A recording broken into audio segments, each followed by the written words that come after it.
them to come in more numbers and more often and use the child-friendly space upstairs.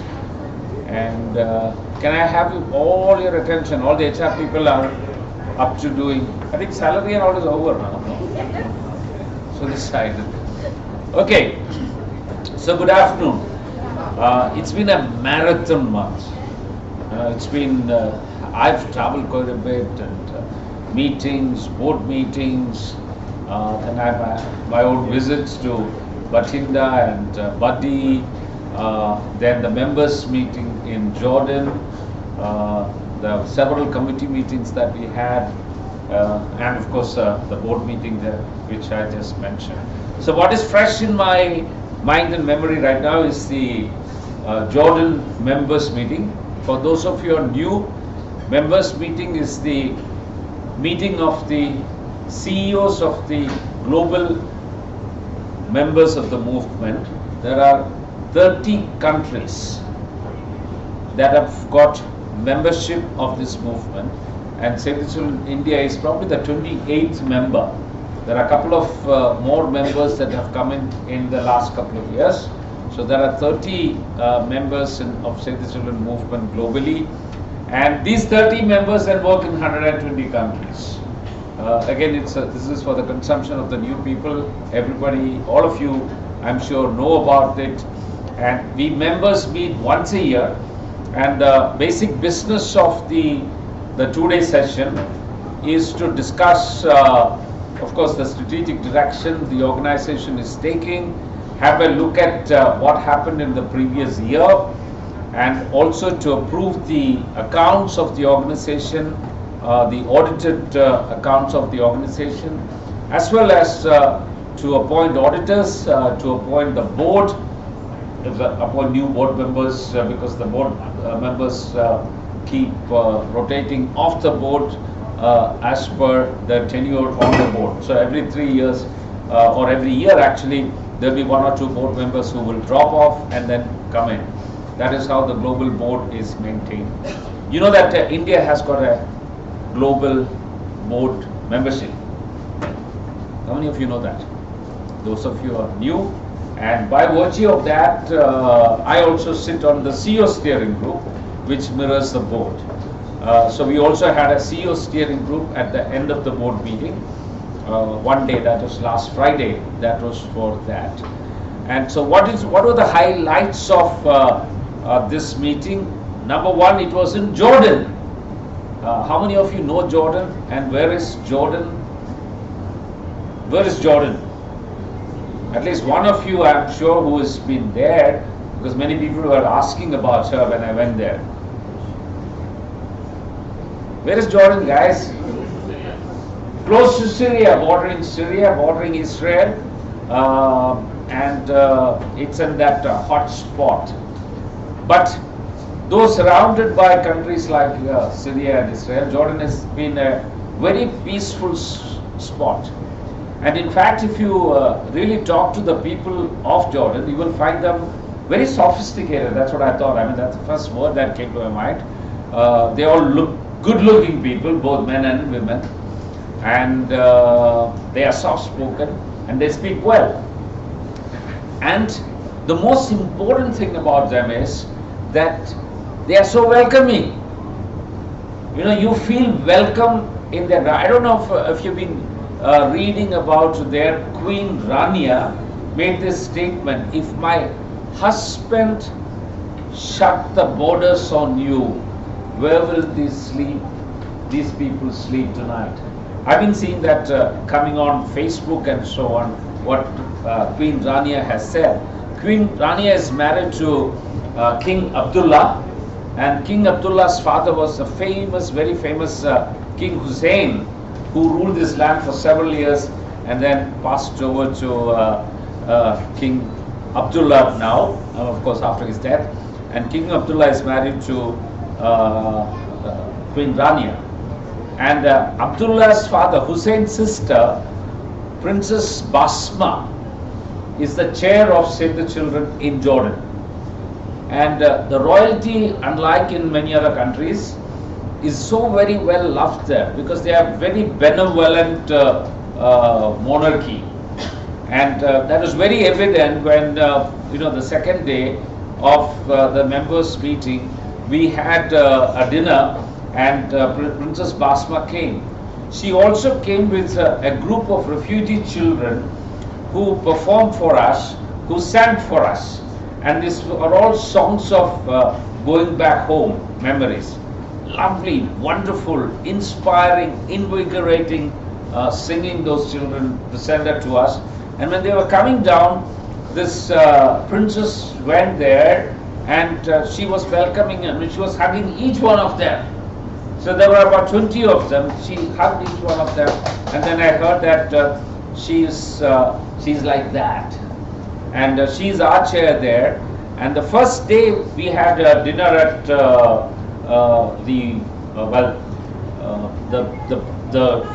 princess is a titular head, but the actual vice chair cum chair is somebody called Muna. And Muna also had a house that we could have. I was wondering, when I was going from here, how can I have 130 people in my home? Muna had 130 people at her house for dinner. Can you believe that? How big that house would be, her gardens would be. I mean, you people are not really getting it over. I mean, you're not laughing or. I'm just absorbing all what I saw. And in her garden, there were 130 of us listening to some performance, some music, and then, of course, some wonderful, wonderful food. So it was great. And what an opulent house that was. And I was told that this is old wealth, and she herself was in the UN for a long time, and she's not only the board chair in Jordan, but she's also one of the board members of Save the Children International. So again, back to my story about Jordan. I went the very first day to see the refugee camp, and this was the first time I'm at an international refugee camp. The last time I was at a refugee camp, I think last was in Hyderabad. Before that, I was in Jammu and Kashmir. There is a refugee camp in India right now. There are 2 or 3 of them. You know where they are? Who do we work with as refugees in India? Rohingyas, that's correct. And Rohingyas in Jammu, the very first time I went there in the morning, around 8 o'clock was my meeting, the Rohingya elders came to the gate and told me, don't come inside. I said, what's the problem? He said that, so our people there said, because it's so dirty inside, they don't want you to go inside. I said, that doesn't matter.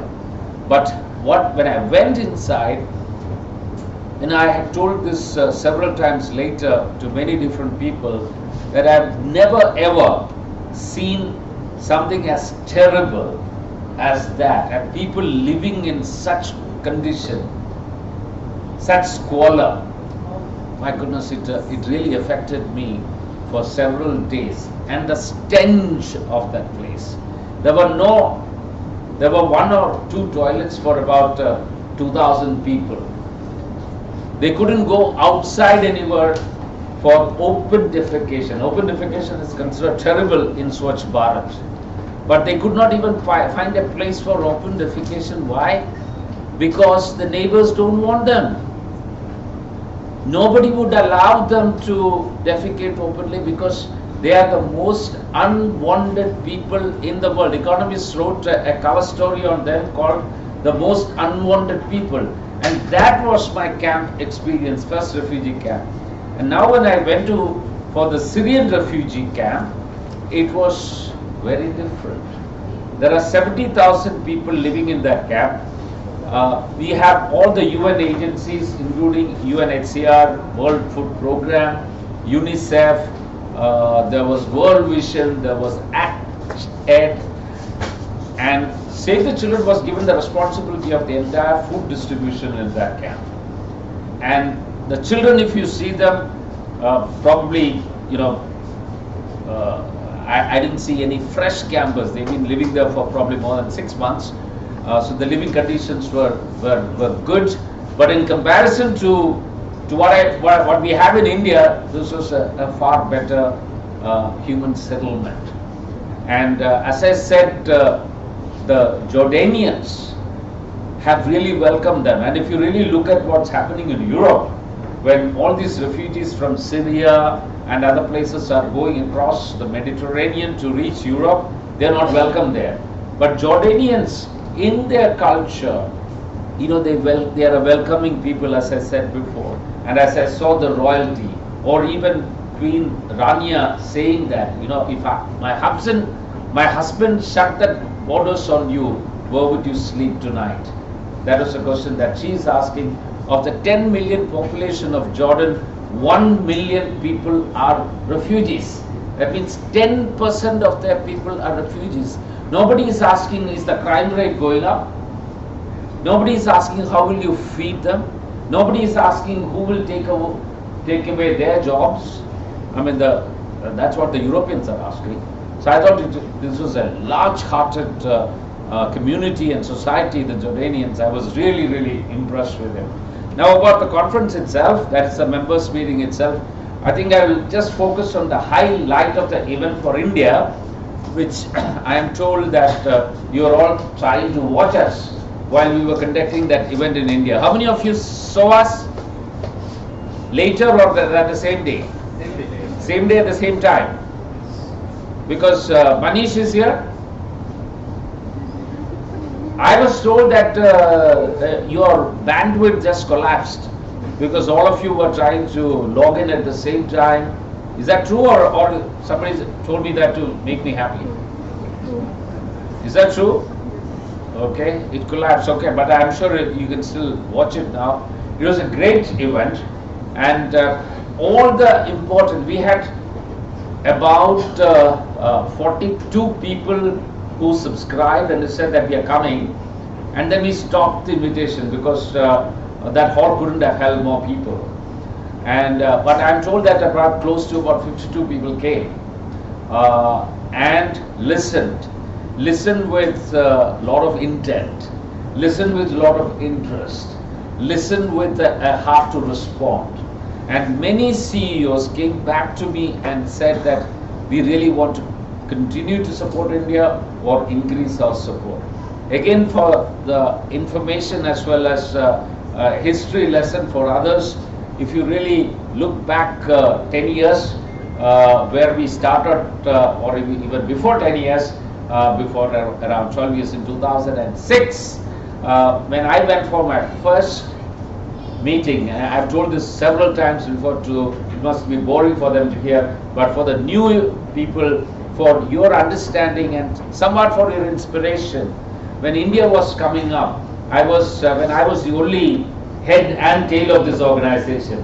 In 2006, I went for my first members meeting in Stockholm, Sweden, and I just went from one CEO to the other CEO to the other CEO to talk about India and to get their attention, and even to get a letter signed by them to be given to the country managers who are heading the different Save the Children here. And there were 6 of them, mind you.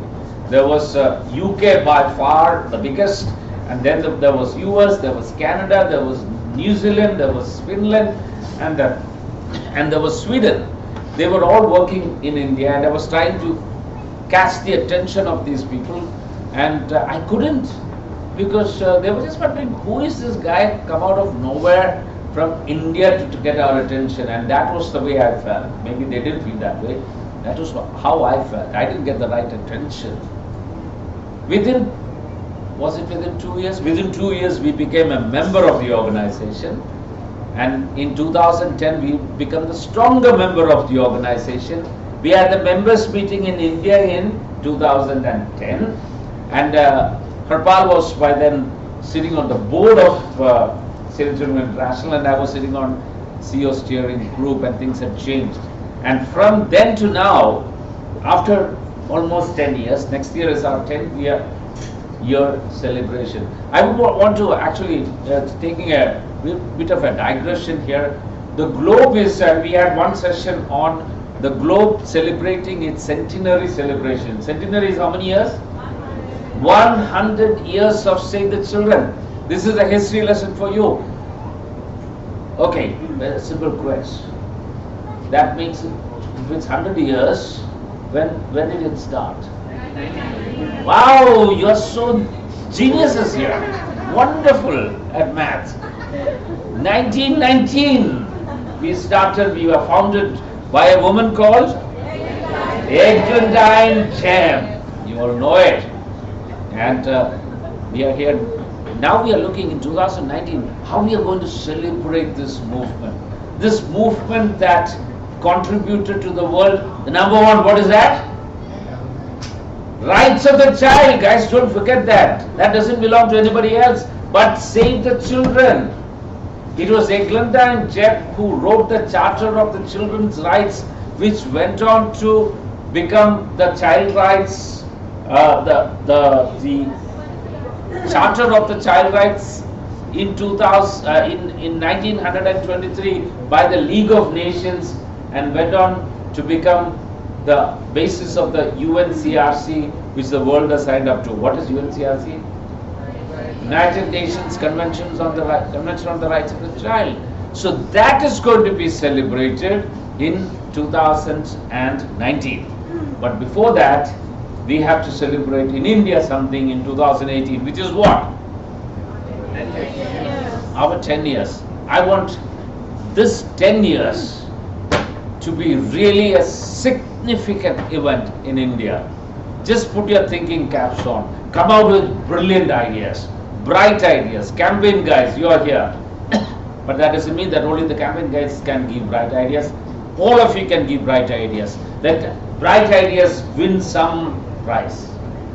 Okay? I would like in the next couple of months, all of you to put your hats together, thinking thoughts together, and come up with some bright idea. How we will very, very significantly celebrate without spending lots of money, but still get the attention of the world to India. Okay, so that is what we got the attention of the world to ourselves in this global meeting, and as I said, all the global leaders endorsed that. So that was significant for us. Apart from that, there were several other sessions, important sessions that happened, and I think you should know that the civil society space is shrinking. There is so much pressure on us. There is, we cannot open our mouths and speak about issues openly in many forums, in many countries, including India.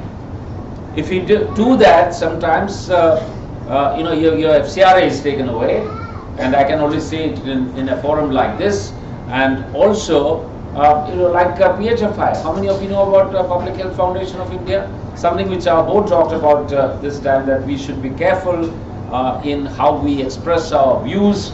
Does that mean that we should shut up as a civil society organization? Should we shut up or should we shout out? What do you say?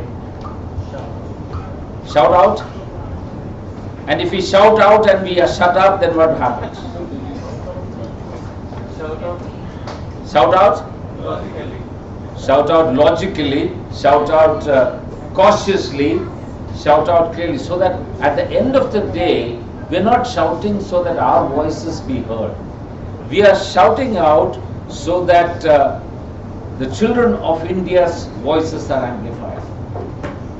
That is the subtle difference. We do not want it to be an empty voice.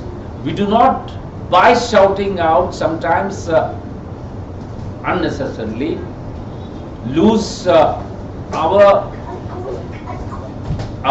existence itself, so that we won't be able to then work for the children that we are working for. And that is exactly what our board reminded us.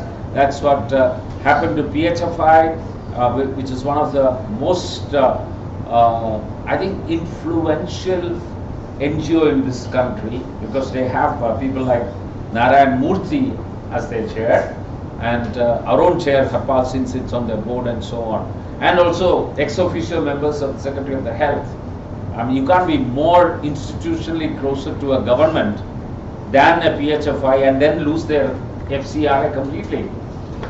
So we got to be careful about that as well. Anyway, just going back to, I know I'm rambling a little bit, but that's okay. I got a thought behind the madness. Going back to what we discussed at the meeting. So there is a problem of civil society shrinking. There is a problem of the governments holding back its monies. While we were there, we heard that the famous President Donald Trump is cutting his budget again, which would affect the government aid fund, the US government fund, which is through USAID mainly, by about 50% in its health. So there is going to be a huge cut in funding. The US Save the Children, which is the largest Save the Children member in the world, they got about 600 million plus, maybe close to $700 billion as annual income. How much is 700 billion, guys? 700 million is how many crores? 17 crores. 42 crores.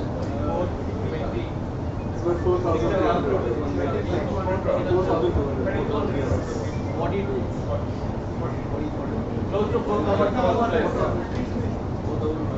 4,500 crores. Is that what they are spending? Correct? You're right. Now, their substantial funding comes from the US government. Just think of a situation in which US government funding goes up, then it will affect. What is Save the Children globally are funding? Anybody? How big are we? 2.3 billion. Okay, roughly around that. That's what we plan to do this year. $2.3 billion. Billion? How much is 1 billion? What? How much is 1 billion? Okay, a billion is 1,000 million, and a billion is about 6,700 crores or 6,500, depending on your exchange rate. Multiply that by 2. So how much are we talking about? We are talking about roughly about 13,000 crores is annually that we spend globally, and it will be hugely impacted. It started impacting institutional funding, and if you ask Vishal what keeps him awake in the night, or Charu, if you ask her what keeps her awake in the night, it is institutional funding. It's under huge threat and pressure, not just in India but across the world. So that is something that you need to talk about, because we talked about it at length in Jordan. We also talked about what are the new opportunities. Now, even those institutional funds that are there are not really looking for traditional INGOs. They're looking to give away contracts. You know, if you really look at the bids, the guys who are actually looking out for bids, we also were part of some bids with consultancies, right? Management consultancies like ENY or BCG. You go and get a contract now. Large chunks of money available through a different mechanisms. Which means our skills have to be different. Our competencies have to change. We have to change as the world is changing.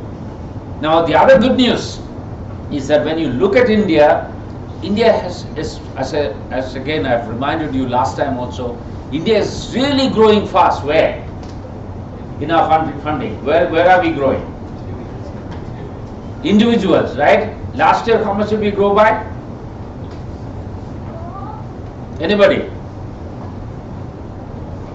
Where are the fundraising guys? They're quiet. Last year we grew by 25%, and this year we planning to grow by 50%. That is what we are planning to grow by. And in the first quarter of this month, which I told before, that we acquired the largest number of individual regular donors in the world. So India, the world is looking at India and saying, look at this fast growing market, along with Hong Kong, which is growing fast, along with Denmark, along with Netherlands, along with Germany, and along with Italy. We are the fastest growing markets in the world, and in that India is leading. Yes, we've done brilliantly well, and we'll continue to do so. Even this year we have great plans of doing that, and that is well acknowledged even in the members meeting. Okay, so I shall stop there about the members meeting. At the beginning of this month I went to two interventions, one state actually and two sites. No, actually two states. Bati is not in Punjab, though it's only 45 minutes from Chandigarh. Bati is in Himachal Pradesh, right? Sumita? Himachal Pradesh. And again, there is a Mondelez factory there, and we work in, apart from the fact that we are working in the backyard of a Mondelez factory, in this, the communities there.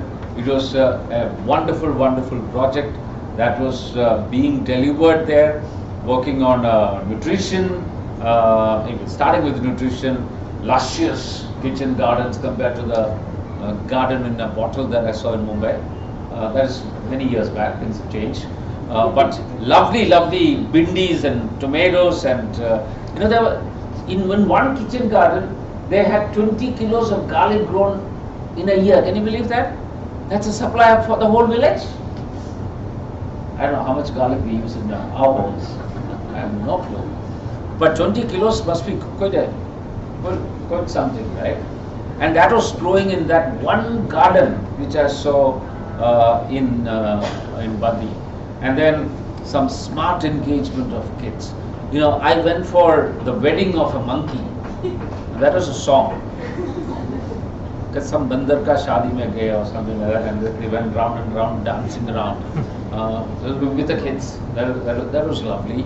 And I'm so impressed, both in Badi and in Bathinda, to see our young champions, adolescent girls, sorry, guys are missing. Sumita, guys are missing. We are trying to talk about child marriage. You know, girls won't be married if there are not boys, right? So, but the boys we are not engaging. I've been saying that we should engage the boys as well. So the child marriage stuff, etc. These girls were leading on them. Nutrition, the classes of nutrition in schools, brilliant. Then I came to Bathinda the next day in Punjab. The whole village had come to see the video van, which was a part of the events that we were doing, or part of the campaign that we were doing on violence against girls. So I was taken to this village in which there was this 4-month-old girl, and in that part of the world, how many of you are from this great land of Punjab? Very few people. I'm glad to see most of you are girls, because there is a great problem in Bathinda and in Punjab. You know what's the girl-boy ratio then? Anybody? Girl-to-boy ratio in Bathinda, 846 to 1,000 boys. That is a sad statistic.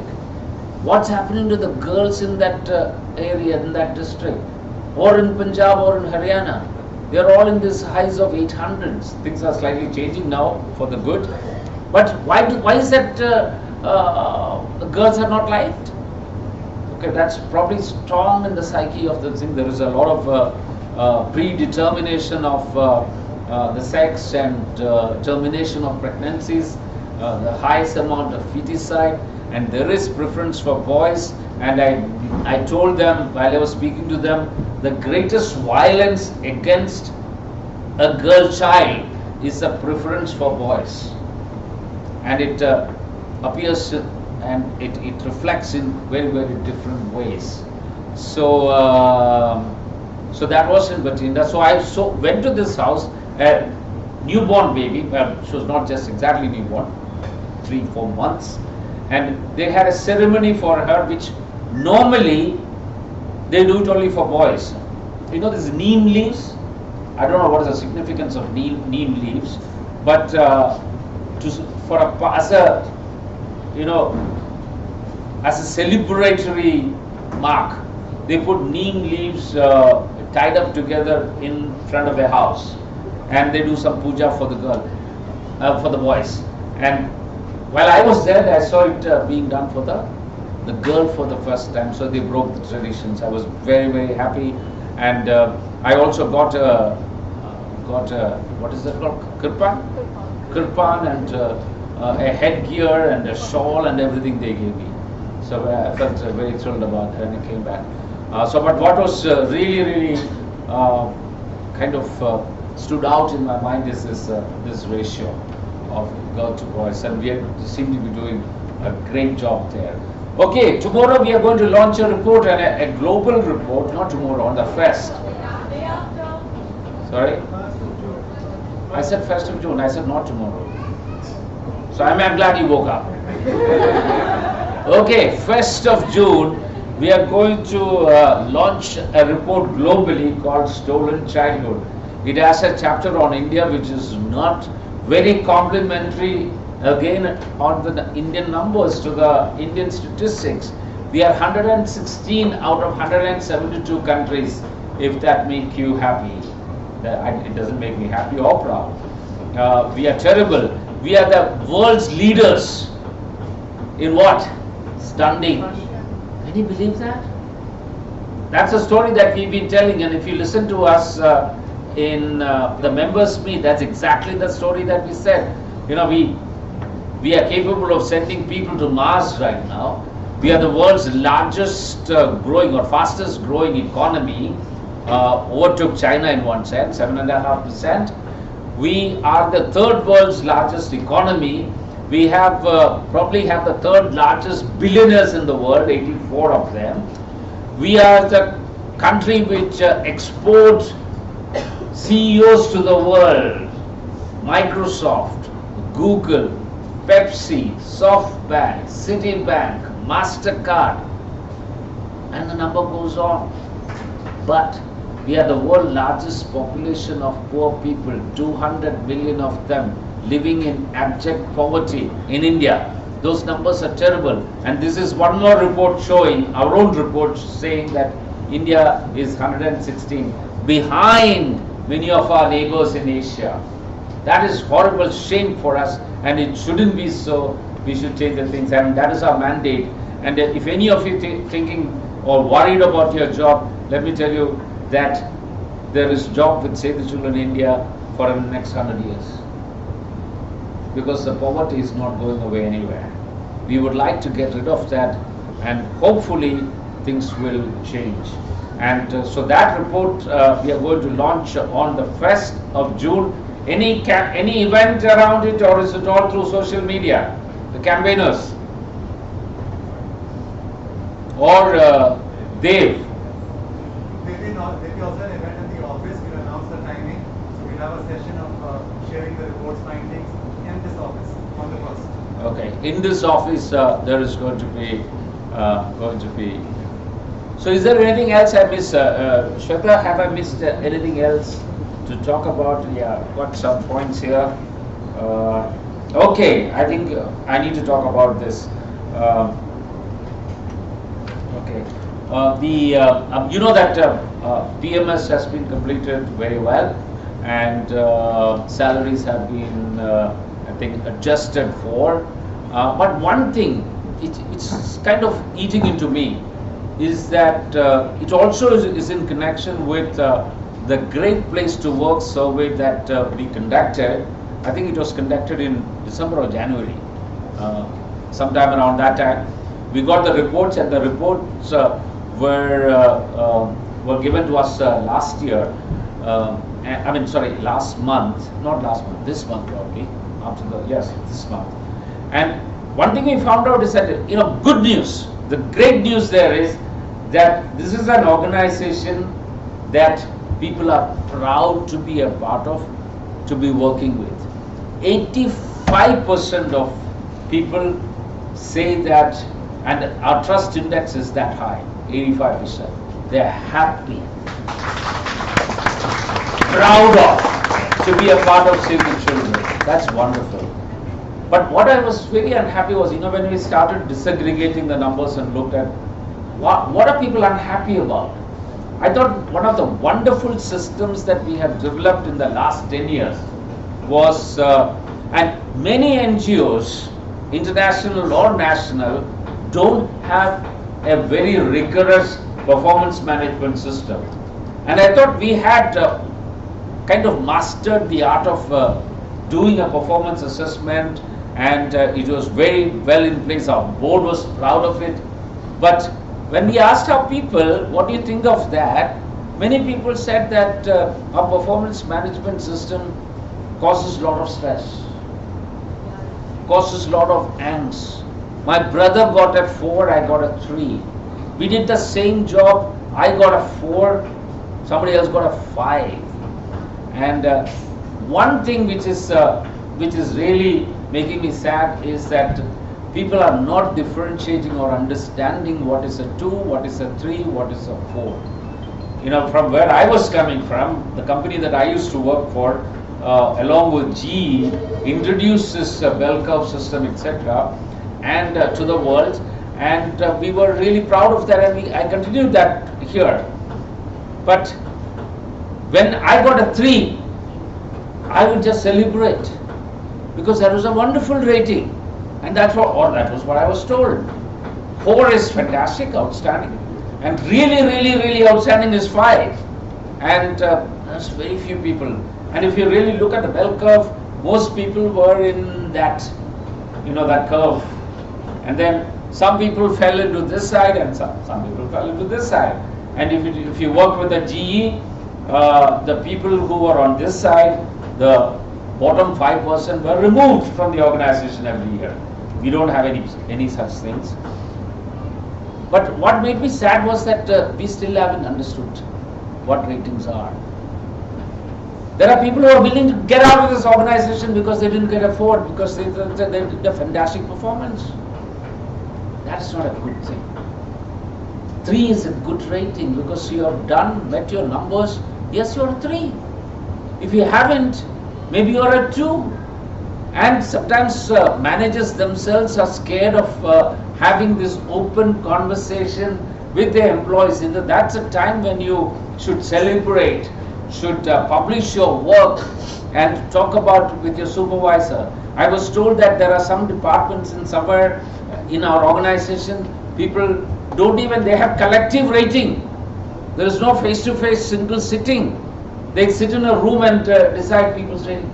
It's absolutely ridiculous. No wonder it causes such stress. And also, when it comes to salaries, we have external compensation, benchmarking, almost done on a yearly basis, but very specifically done in once in 2 years. Many of us are sitting well above the 66th percentile, and some jobs are the highest paying jobs in anywhere else in the sector. We pay well. There may be others who still want to have you because you're smart and who is ready to pay more, but overall you look at it, Save the Children is I'm not comparing ourselves with UN agencies. That is not my comparators. I'm not comparing ourselves with the local NGOs. When I say local, NGOs, small NGOs grown locally. I'm comparing ourselves with the international NGOs, and if you remove UN organizations, we are really among the top. But still people think that we are not paid well. Yes, to be working in this sector, we all pay a price. You could choose to work anywhere, unless otherwise, of course, you have chosen a career, an education to keep you here. But there are people who moved from other sectors to here. We do attract a lot of good, great talents here.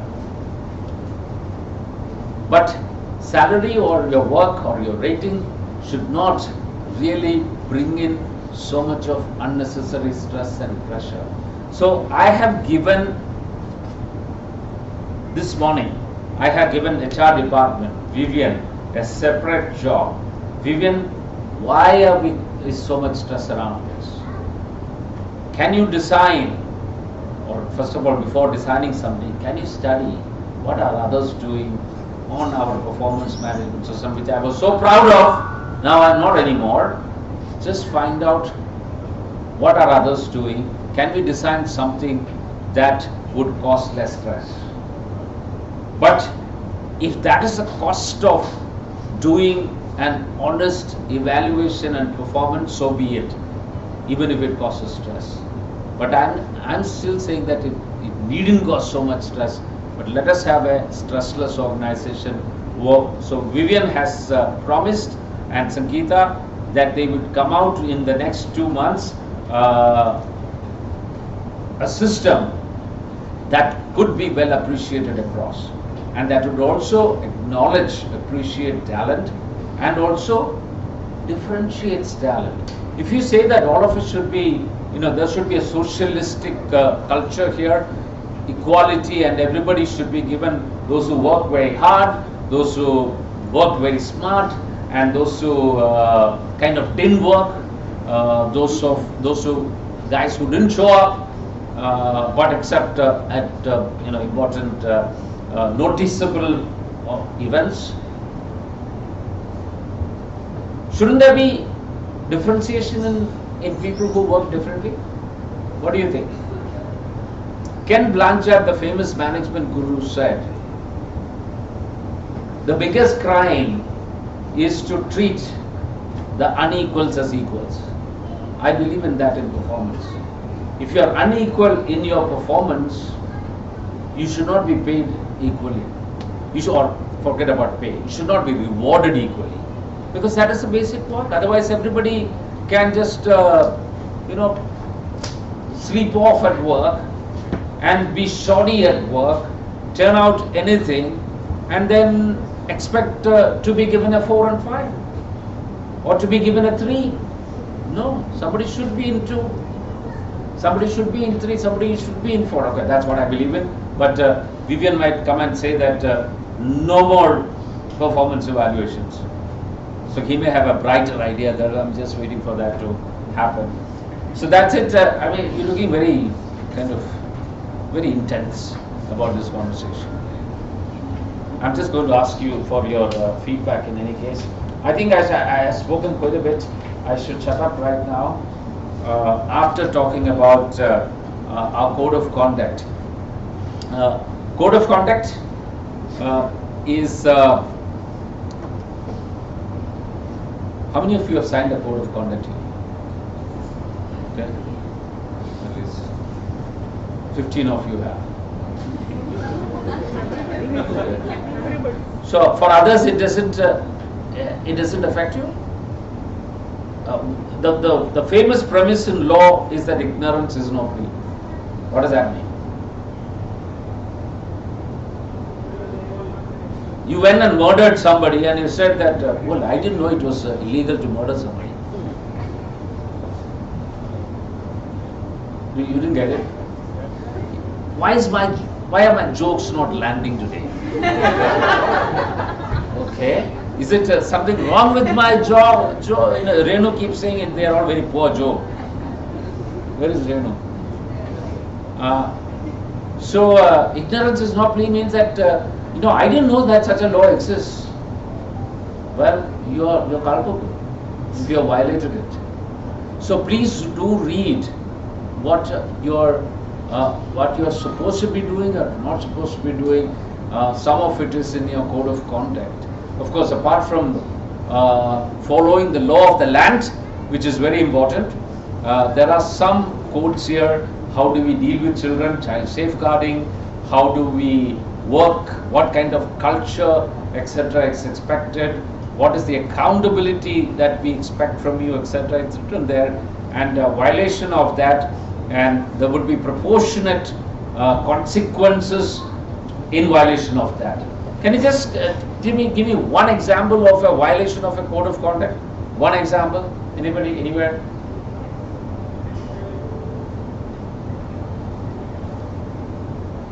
Yes, go ahead. Sorry, I didn't hear. Engaging child labor anywhere will be a problem. But within this office, let's talk about what applies to us directly. We should not be engaging, I hope you are not engaging in child labor at home. Not damaging the property. Not damaging the property like? In any way, like Okay. damaging anything. Okay. Anything else in terms of a business practice? What will be a conflict of interest, for instance?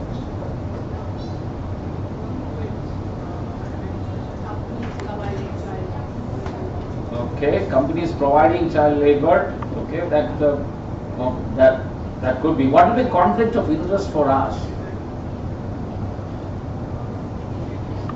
Doing your jobs. Sorry?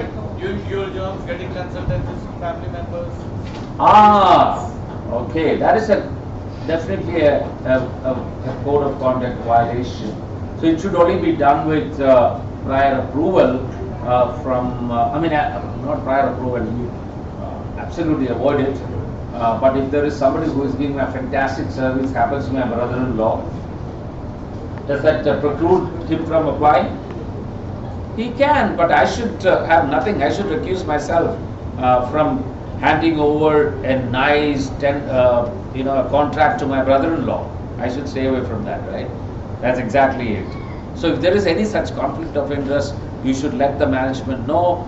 People know. Apart from that, there are other serious codes of conduct violations, and each one, they all will have proportionate consequences to it. And I'm just going to close. Any questions? Any questions about anything? I know I'm sorry I took a little too long. I shouldn't have. Any questions? That's also surprising. No questions. Okay, fine. Then let's get to the next act. Shweta will talk about who is going to be the next EGGI Award winner. Hi, so we don't have the EGGI winner on phone today. So I'll just announce on behalf of Sunil Bandra, who was the last EGGI winner. So this time it's Mr. Deba Prasad Sharma from Assam office.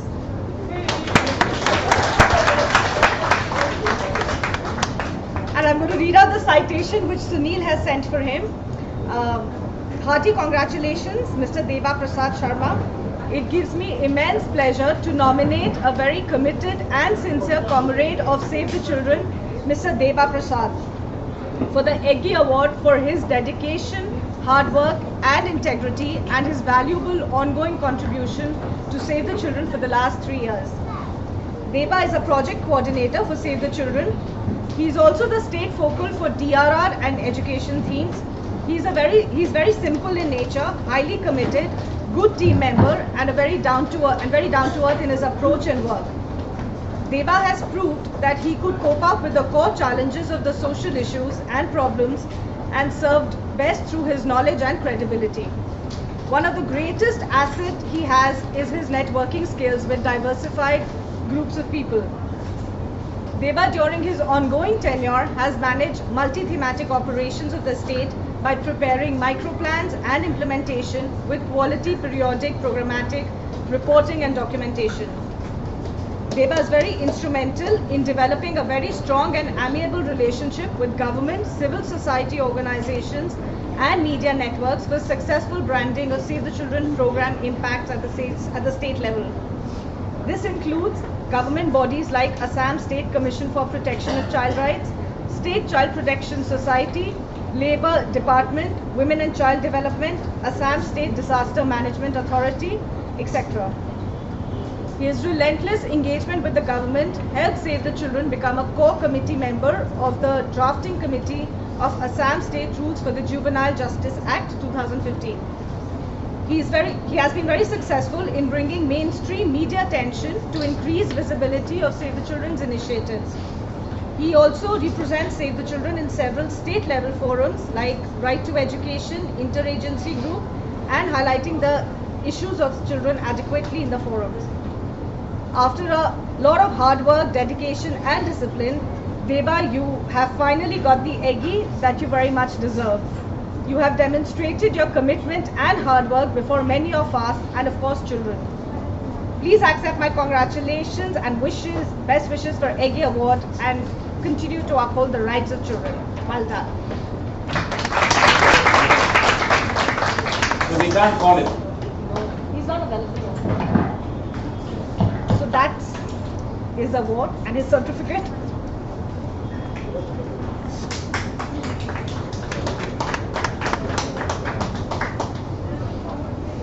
Okay. What is next? So we had a few birthdays in the month of May. Arun Kumar, Drivendra Tyagi, Devendra Patankar, Gargi Sarkar, Dilip Mishra, Shalini, Anisha Ghosh. These are the birthdays. The New Year? And we have Shalini, Anisha, Arpit, who have joined us in the month of May. And also 3 fellows who have joined us from Yes Bank, Simran Singh, Palak and Tripti. Can we have all of you here for a short introduction over here? Okay, before you just start with the cutting of the cake, I should have announced this earlier at the start of the meeting, but it just slipped my mind. But I should say that now. Arun Thankapandian's mother passed away last week, and she's been ailing for some time, and she just passed away, I think, last Friday or Saturday. So Arun is, the ceremony is everything over. He should be back with us end of this week. I think we should remember him and remember the family. If you could have a half a minute of silence in her memory, and as well as remembering Arun.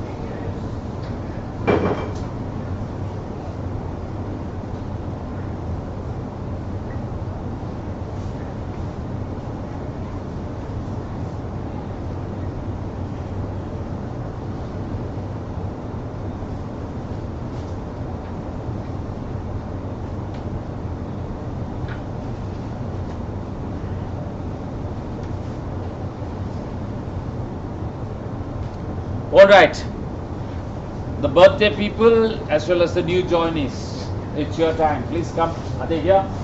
Yep. The new joinees, before you cut your cake, if you could just introduce yourself, where you're from.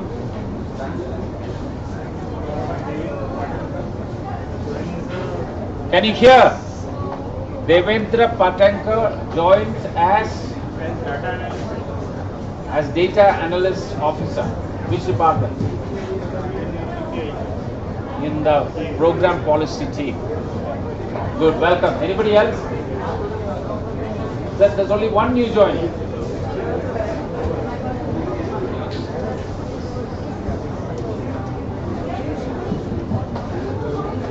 Yeah, go ahead. Good evening all, my name is Arpit Gabriel. So I am currently working as an HR intern. I'm the development trainee over here. I completed my post-graduation in HR from Xavier's Ranchi.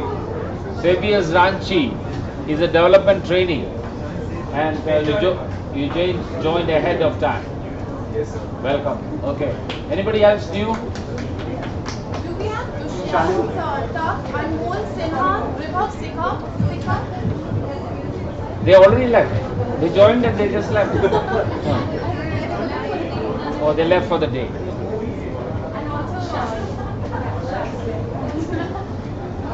Shalini, come climb on this. They can't see you. Okay, listen to Shalini, guys. That's a privilege I got. Good evening, I'm Shalini. I'm from Bihar and I've joined the awards team on the 1st of May. So that's about it now. Where were you before? Caritas India. Okay, she joins us from Caritas India. I suppose Ray was there previously. And Ray has got her here. No, he's not No, working no, here. no. I know that he was there previously. She's not related to Ray. And we also have 3 fellows from Yes Bank Foundation. Okay. And they will be here for 7 weeks with us. They are all fellies. They're not fellows. Yeah. Okay, would you like to introduce yourself? Okay, my name is Simran and I'm here from Yes Bank, and for a period of 7 weeks I'm looking for a place to spend my summer well. Okay. And yeah, I'm here representing Yes Bank. Good, welcome. I am Palak. Same as joined here from the Okay. Hi, I'm Tripti. Same Yes Bank Foundation Fellowship, and I'm a BBA graduate from ITM University. All right, what is S-Bank doing with us? Is it a special relationship? Yeah, so this is a special agreement which we have with Yes Bank. Okay. And they're going to help us in digital and helping us in corporate marketing programs. Wonderful. Welcome. Enjoy, guys. 7 weeks. Wow. Okay. Good. All of you come and cut your cakes and eat it as well. The birthday guys, there is a, is it a birthday? There isn't anybody? It's your birthday. Who are the others' birthday? Meenakshi, it's your birthday. Devendra Tyagi, Devendra Patankar, Dilip Mishra, Dilip Mishra. Dilip.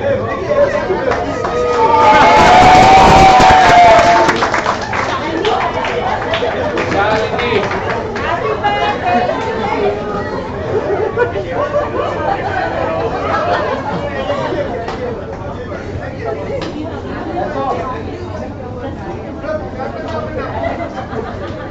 All right.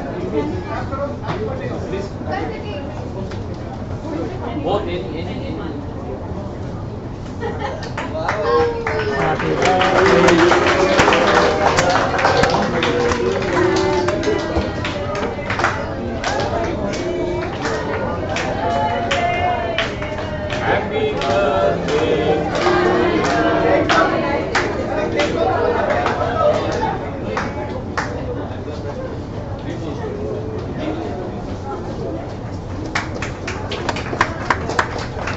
can we request the new joinees Shalini, Arpit, Anisha, Simran, Palak and Tripti to cut the cake?